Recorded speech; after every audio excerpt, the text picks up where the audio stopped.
Live from the business end of a Pfizer booster shot. It's your daily dose of Scrum Dilly Biz Nuggets, joined as always by emboldened Emma Lurking and mutinous Matt Moscardi. I'm Dave Grohl's puppet master. Today in our invisible bag of nuggets called December 2nd, 2021, co-CEOs at Salesforce, Billionaire Haterade, two perspectives on Disney's new release, Populist Math, and the boringly clever Jack Dorsey. Oh. Why we got to end on a downer? Let's do it. Salesforce Chief Operating Officer Bret Taylor just got promoted to become Mark Benioff's co-CEO. Bret Taylor has been appointed co-CEO of Salesforce and vice chair of its board. He will serve as co-CEO alongside Mark Benioff, who will continue as Salesforce's chair. Bret was previously Salesforce's co-COO and a rapidly rising star of the company. Or was it a co-star? I'm not co-sure about co-anything anymore. This is actually Salesforce's second run at the concept of having two CEOs. Keith Block served as co-CEO a few years ago, and while Benioff had signaled that another co-CEO was not in his immediate plans, apparently he is a big fat co-liar. Benioff also told CNBC that he's, quote, never leaving, unquote, which brought immediate cheer to the large group of vampires currently and forever working in Salesforce's marketing department. But let's turn the spotlight on Bret Taylor, shall we? A white dude. Okay. Love to see a white dude running a tech company. Don't see that very often. Two white dudes, obviously better, and proof that, yes, it indeed takes two white dudes to run Salesforce. Bret served as Chief Technology Officer of Facebook. Got the Facebook blood. Love to see it. In fact, Bret was responsible for Facebook's like button. Oh, big winner. Which is sort of like being responsible for not flushing the toilet. A win either way you look at it. Bret served as Group Product Manager at Google and was co-creator of Google Maps. I love Got Google the Maps. Google blood. Love to see it. I'm an Apple Bret Maps served girl. at Benchmark, a venture capital firm. Got the venture capital blood. Love to see it. Bret has 2 computer science degrees from Stanford University. Got the Stanford computer science blood. Love to see it. Bret currently serves as a director of Twitter. Got the Twitter blood. Love to see it. In a word, ladies and gentlemen, Bret Taylor is unique.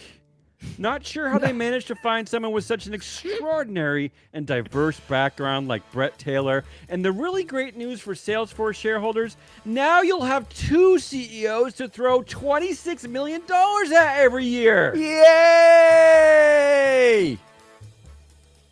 So, which CEO is the Co-CEO. dispensable CEO? That's my question. I need to Co. know which one can This be.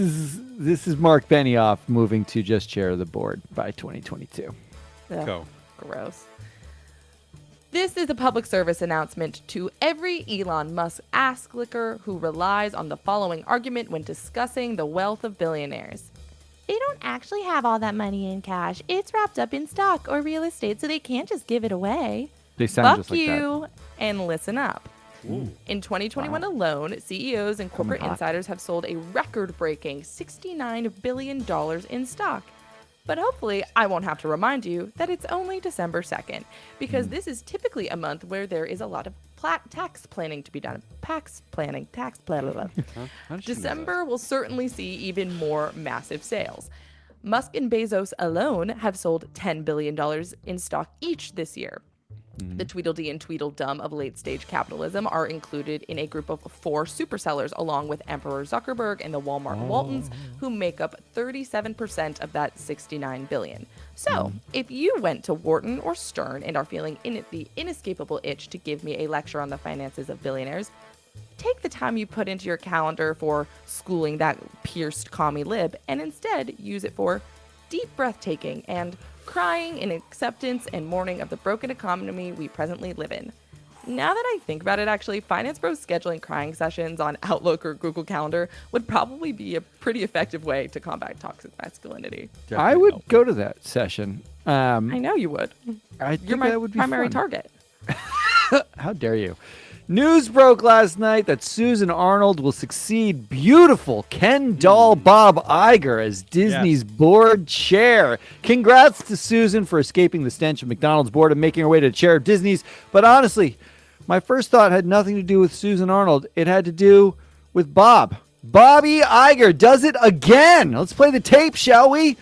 By 2012, Iger had spent $15.5 billion buying Pixar, Marvel, and Lucasfilm. Bobby is an overspending buffoon. In 2015, Disney is just recouping the cost of the Lucasfilm buyout. Marvel is huge, and The Force Awakens has restarted the Star Wars franchise. Bobby is a hot stag CEO again. In 2016, Iger announced plans to retire by 2018, and the heir apparent was Tom Staggs. Iger plans to go on to bring an NFL team to L.A., be a permanent hero for L.A., but Iger's pitch for the L.A. team fails miserably. Old rich white dude thinks Bobby is a cute stuffed mouse. Iger goes on to convince the board, including Susan Arnold, to let him keep his job. Staggs leaves Disney to start a SPAC with Shaquille O'Neal, but back at Disney in early 2020, Iger is getting these reports of a weird and sort of terrible virus infecting Disney Asia. Iger, seeing oncoming oblivion, quickly announces he's going to move on and just be the board chair and let bald Bob Chapek be CEO. Yes. Bobby avoids disaster. It's a good movie.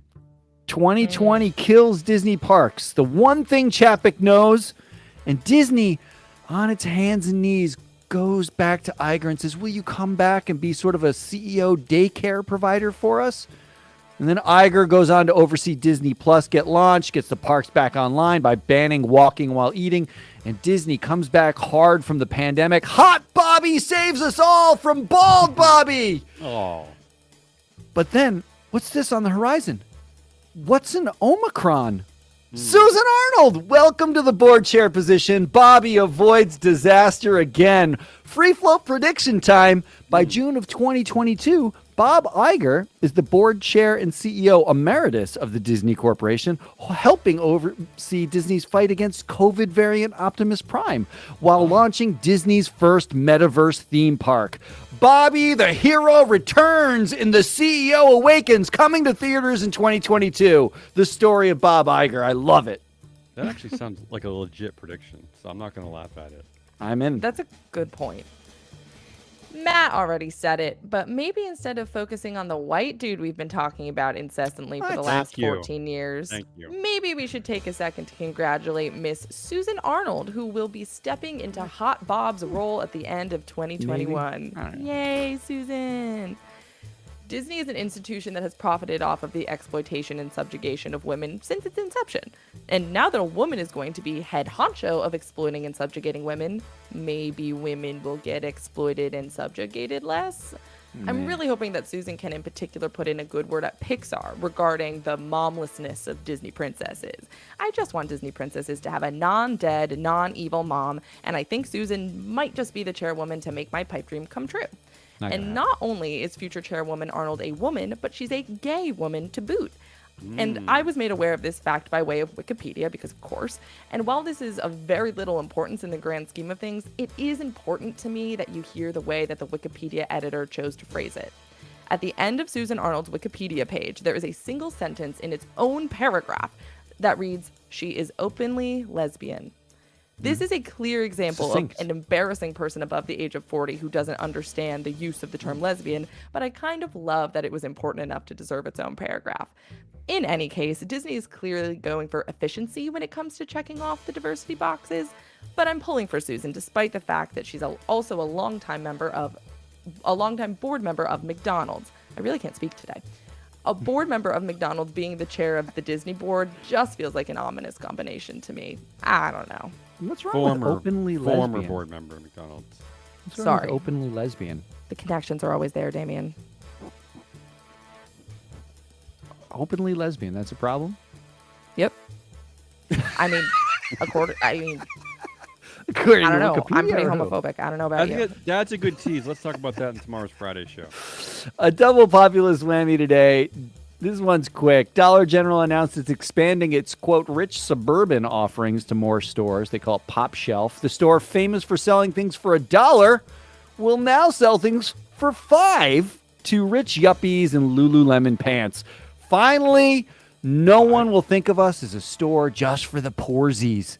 But not to be outdone, Dollar Tree announced earlier this week that all of its inventory will go from $1 to $1.25 to defray shipping costs. Doing some quick math here, those 20 nickels I saved in 1986, which should be worth $2.20 if I invested them properly, now won't even buy 2 things at Dollar Tree. Stagnant wages rule. I love that every dollar store now costs more than $1. There's something just poetic about Still that. under $2. And my next story has I cover nickels too. I don't understand. So much nickels talk. Finally, here's the headline. Jack Dorsey's Square changes name to Block. Square Cool. is changing its corporate name to Block. Signaling Three-dimensional push now. beyond the That's circle company's math main on sales shapes. and payments products into businesses like music, cash transfers, and the blockchain. The company, co-founded and run by cryptocurrency enthusiast Jack Dorsey, will continue to call its seller product Square, and the new corporate identity won't lead to any organizational changes. The company's stock ticker SQ will also stay the same. In other news, Brown is changing its name to Tan. Water will start referring to itself as wet. Nothingness is changing its identity to emptiness. 5 nickels will now start referring to itself as a quarter. A stone will now be called a rock. Ohio State has become the Ohio State. And a package of Oreos will officially be named a pack of Oreos. And finally, Square, now Block, also released a list of its top 3 nearly picked names. Number 3, Wad. That's what Number should've won. 2, Wedge. And number 1, Meta. Oh, You snooze, you lose, Jack. take Sorry. it. That was Damian Morales and Emma Lurking. I'm Matt Mascardi. We are Free Float Media. That is your daily dose of stinky, I don't Just know, come on, cold, stop. frozen, uncooked, raw Put it down biz this daily nugs. I will be back with more interesting insights tomorrow while these two fools will talk nonsense at you. Goodbye.